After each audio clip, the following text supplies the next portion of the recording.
Welcome to the Observe Day podcast, the show where we celebrate the days that matter. From holidays to meaningful observances, we bring you inspiring conversations, stories, and ideas to make each day count.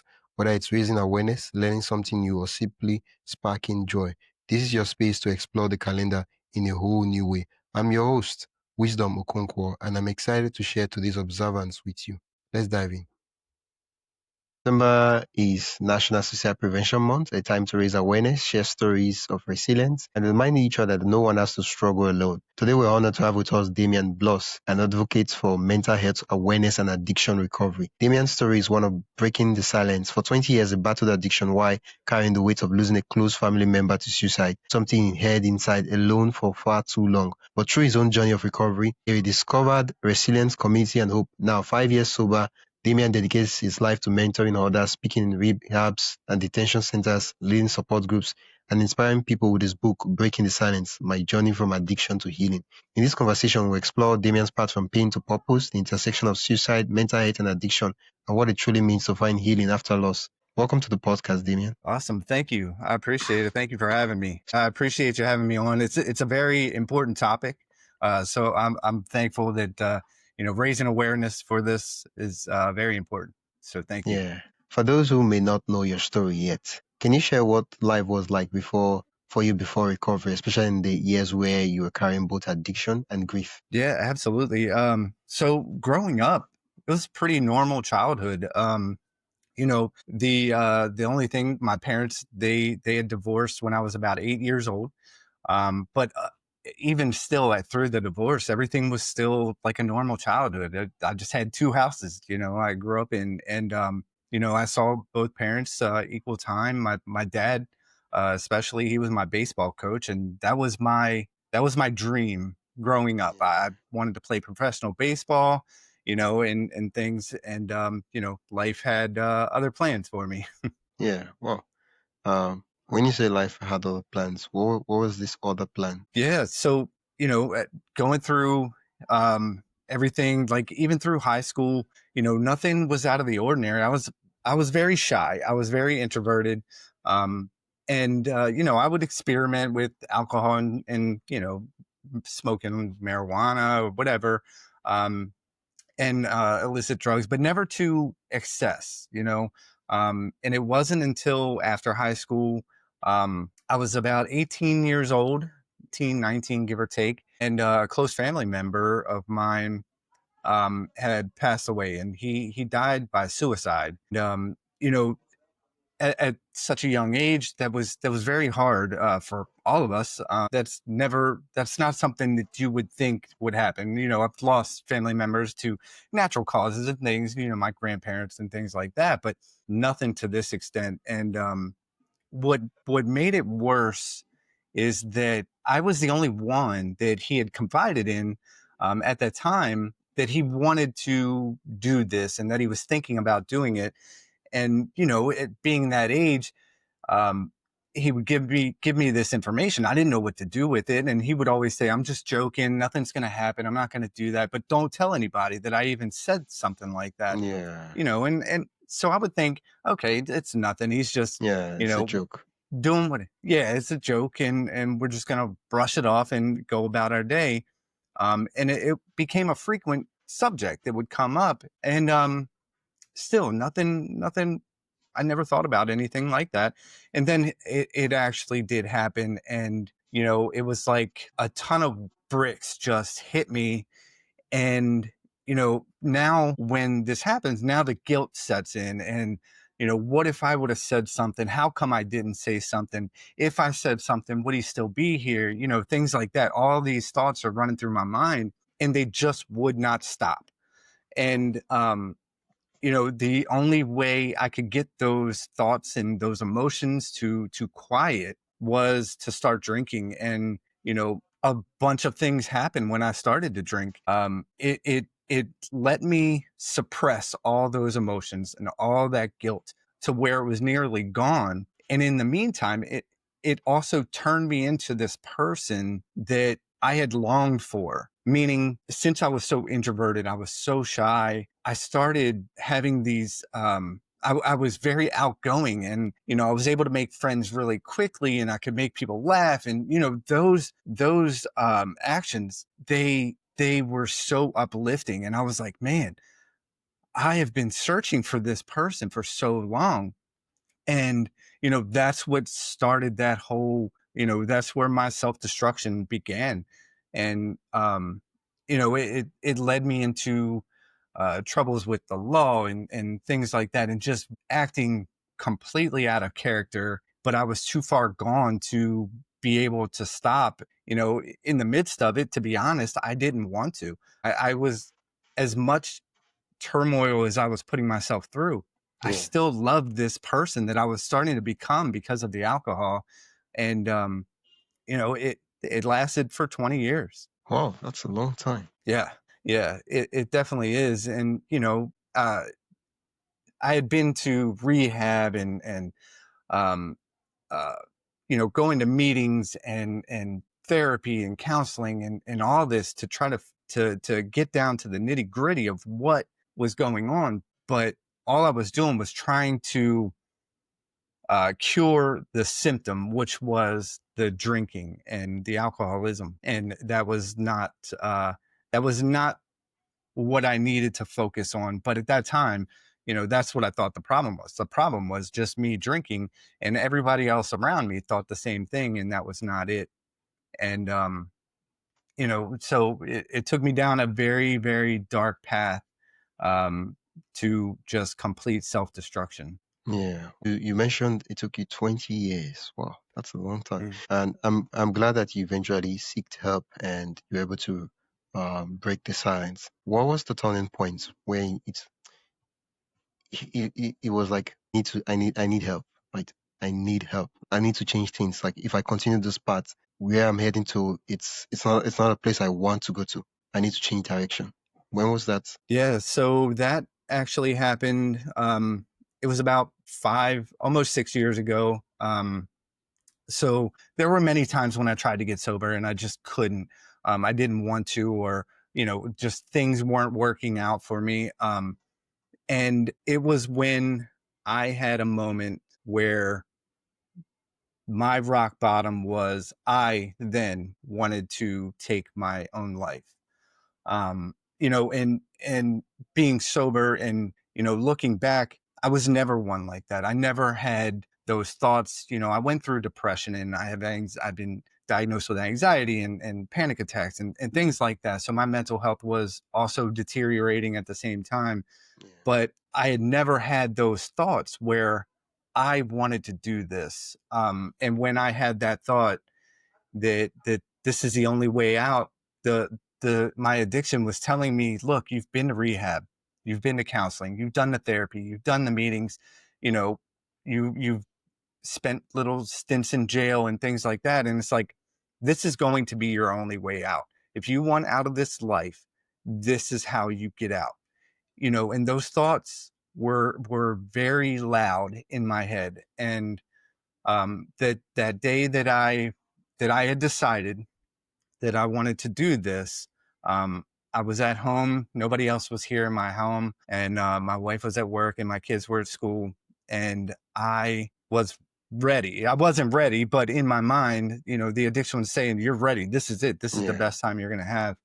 And in the midst of me wanting to let my wife know, "Hey, I'm not going to be able to pick up the kids today. Uh, I'm not going to be here any longer."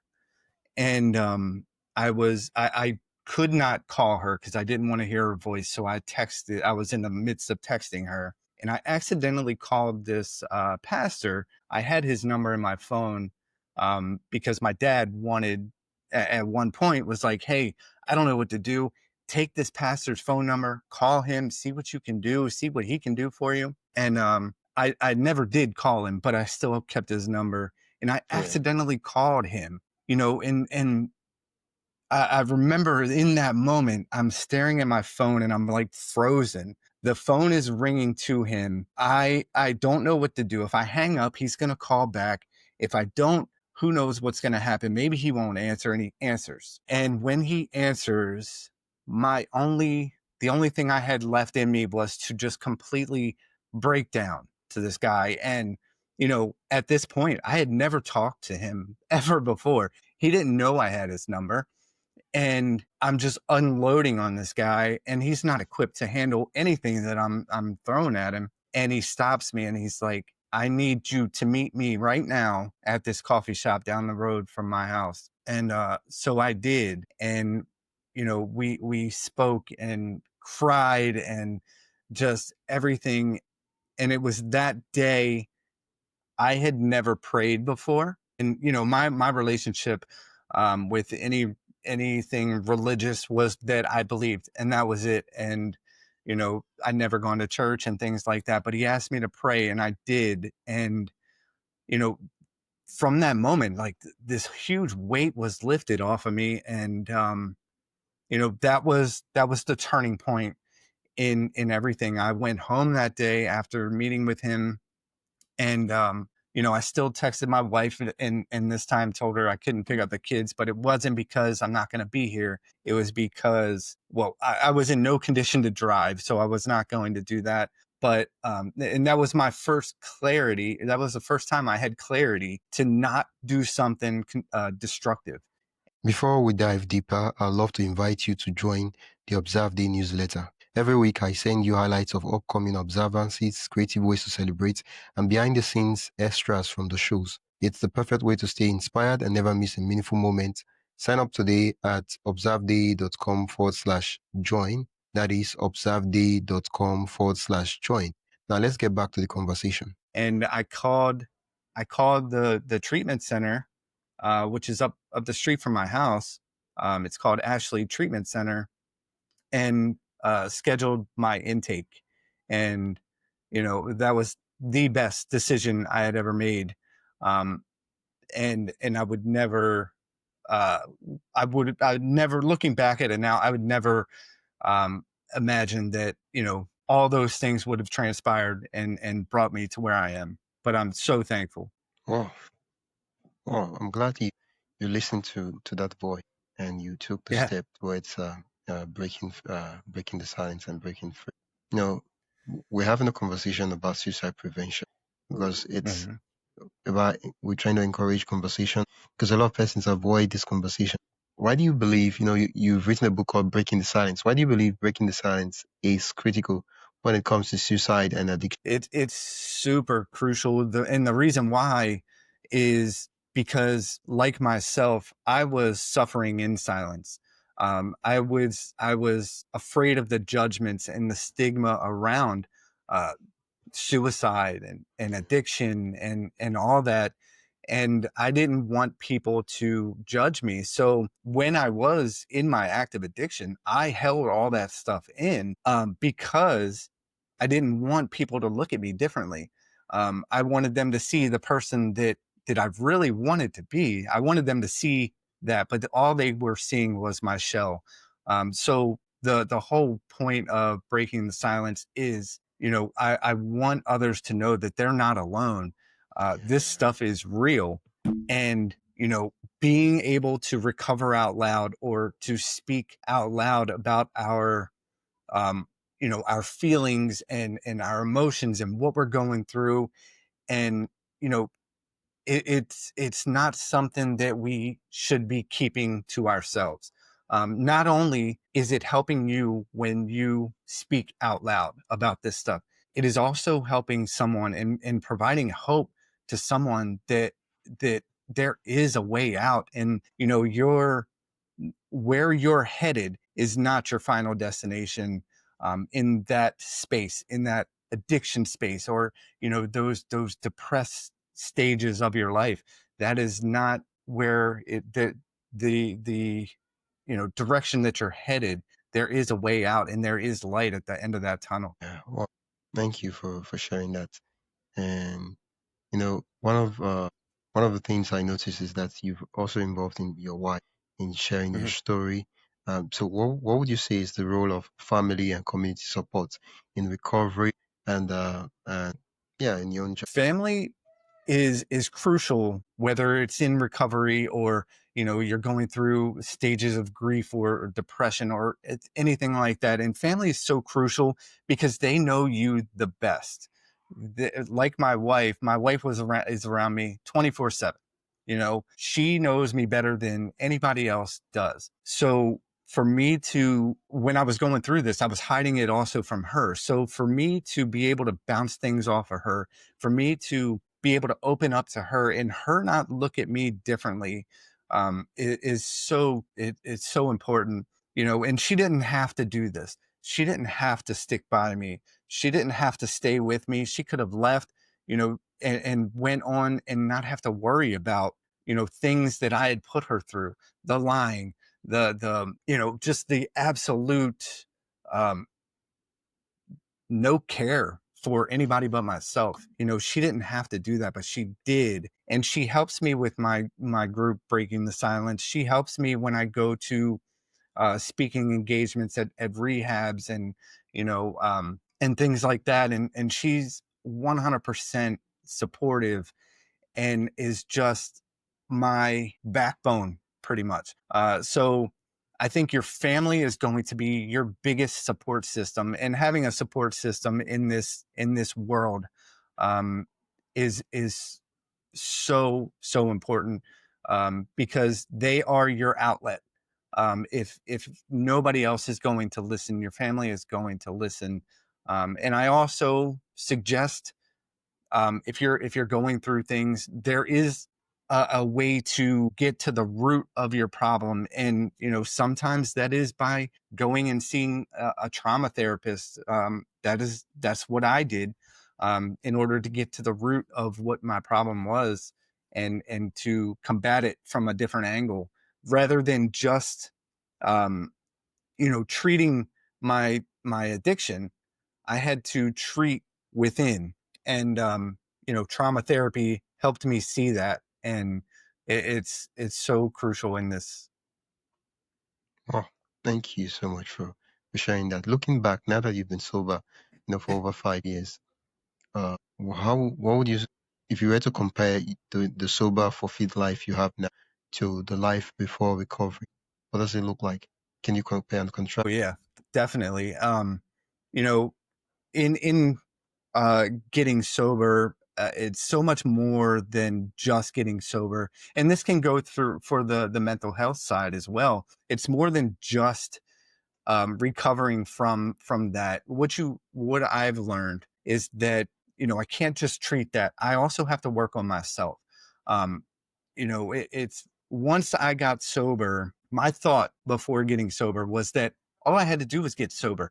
Everything is magically going to get better. You know, my life is gonna completely flip around. All I got to do is get sober, and that couldn't be further from the truth.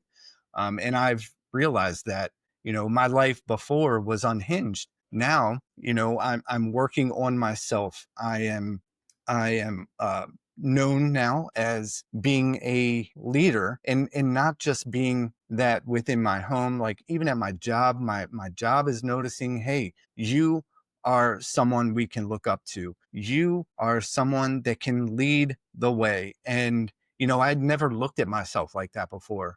I was Oh, never one to be like inspirational, if you want to go that route.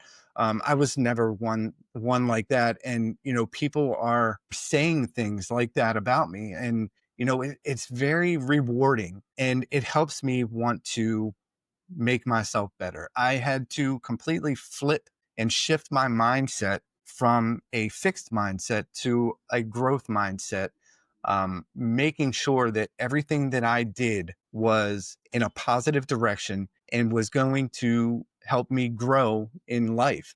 Um, and you know, I'm so different than what I used to be, than I am right now, and it's so rewarding, and I feel so grateful that I was able to acknowledge this. And you know, I'm just continuing to work on myself, just because I was good yesterday. You know, my thought is always being better than I was yesterday, and you know, that's what helps me to keep going and grow uh exponentially. yeah. You you're a mentor. You speak at rehabs, and you run a mental health group at your church.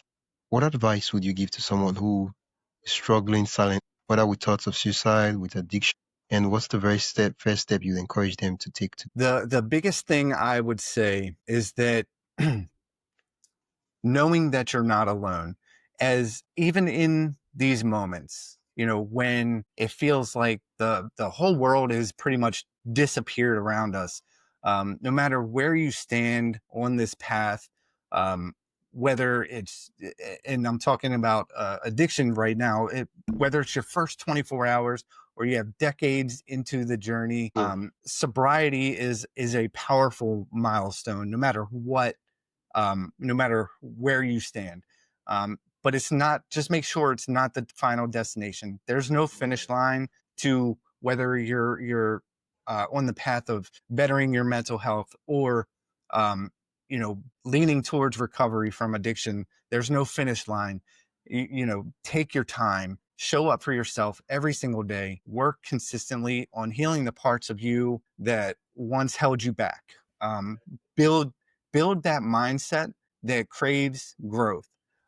You're going to get to a point where, because if you feel like this, I remember me feeling like this, um, where I got to a point finally where I could look in the mirror and realize that I truly loved the person looking back at me. I hated that person for so long, but I can look confidently in the mirror and love that person now, Wow.